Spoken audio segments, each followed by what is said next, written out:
BJ! So mga kid, maminaw mo sa iyong mga mama. Kay iyong mama, kay daghan ka na siya gitrabaho. So dili mo pabadlong tapat. Kung imong ganahan niya, dili, walay kwarta. So dili niya fokuson.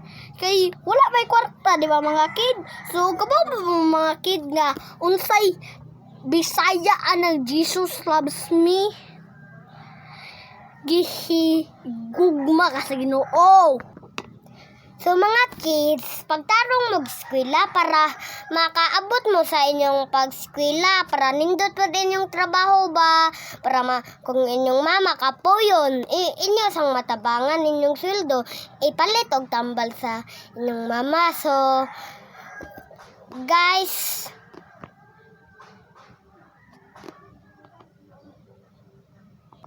pagbinuutan mo mga kids. So, bye-bye! Ay, so pinabinuutan mo mga kids. Please